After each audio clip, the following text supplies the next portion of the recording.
Welcome to this morning update on Friday the 10th of June. I'm Tom Colley and I'll take you through the markets and the news this morning. We had a somewhat more interesting day in the markets yesterday, having had very little direction through the week. Yesterday we had the return of dollar strength, which gave us a few more trading opportunities that I'll talk to you about in a moment. First, before we do that, let's just look at the news. There was very little significant news yesterday, other than we had the RBNZ rate statement and press conference, very much an as is. So the rate on the Swissy remains unchanged, but as had happened with the Aussie last week, earlier in the week, that gave a little bit of momentum on the long side to the New Zealand dollar. Looking ahead today, well, we've got Chinese bank holiday, so we'll not be looking at the Shanghai Composite, etc. today. Then this afternoon at 1:30, we've got the Canadian employment and unemployment rates. And then probably one of the most interest today is at 3 o'clock, the US dollar consumer sentiment, where we'll be looking for a nice positive figure to allow the dollar strength I mentioned a moment ago continue to play out. Quick look to next week. Between Wednesday morning and Thursday lunchtime, we've 4 central bank announcements. We've the really big one, the FOMC, with the Bank of Japan, the SNB from Switzerland, and then the pound, the Bank of England. So that's 4 rate announcements in what amounts to 36 hours. So it's going to be a time where we hopefully gain some proper direction, but also will be a time where there needs to be a lot of caution around the trading that we're actually doing. Obviously, we'll be waiting most for the FOMC statement, although the consensus is very much that we won't see much out of this as regards June hike, but any sort of indication that July might still be on the table is going to be read very positively by the dollar bulls. Okay, so over to the markets in the Far East. We've still got the Nikkei 225, the Japanese equities. We're still within this triangle. I know Mark spoke in depth about this the other day, but realistically, before we do anything in this market, we're looking for a break out of that triangle. Hopefully, all the news next week may bring that about. Okay, here's the dollar index. This is the daily chart. This is yesterday's bar, and as you can see, we had a really bullish day yesterday. It's a bullish engulfing bar of the previous day. We're still below this trend line, but we've closed above the key level at 94. This morning we're watching 94. I know we've an order on the euro that correlates with 94 as a pullback. Doesn't mean it's going to happen, but if it does happen, we're ready and waiting for that opportunity to occur. So again, as I mentioned, big news events next week. Anything positive from the Fed, I'm sure, will give us more dollar strength, which is still our bias in this market, although until yesterday we were not acting on that bias because it wasn't actually playing out. But we need to see these lows down here taken out until that bias reverses. Over on the dollar yen, had a bullish day yesterday,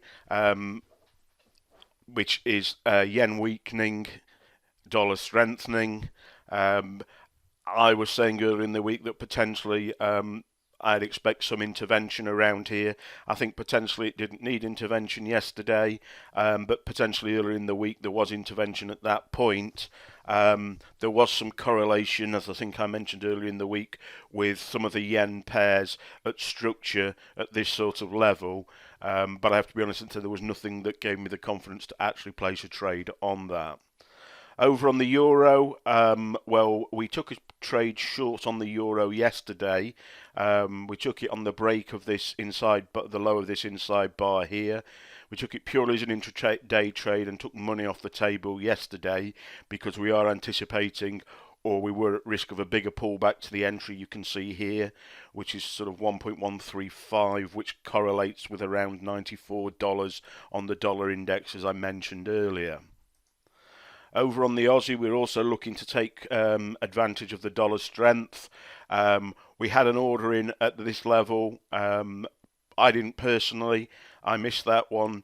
I actually got an entry into a lower level on the basis if I had a 3-bar reversal pattern.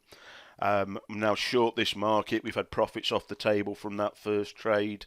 The stops are at break even. We now have another entry in this level where we're looking for a pullback entry to go further short, again on dollar strength. So again, this would be a very interesting market for us going forward if the dollar strength plays out. Other markets of interest today, well, we're looking at crude oil. We have a level at $50. We're in this rising wedge here. A breakout of this rising wedge will coincide with a break below 50.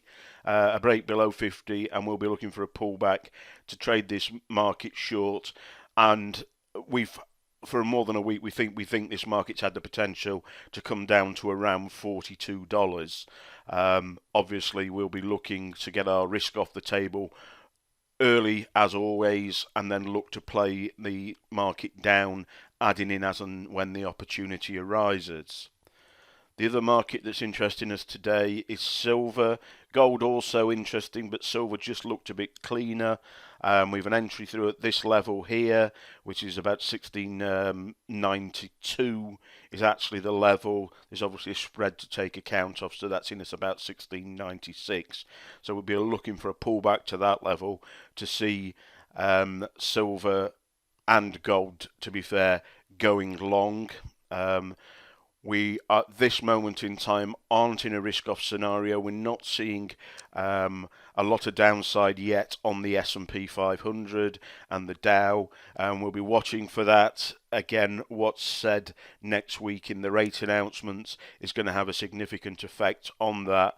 Our longer-term view, or our view for the year, has always been a short bias on the S&P, a risk-off scenario, and a long bias on gold and silver.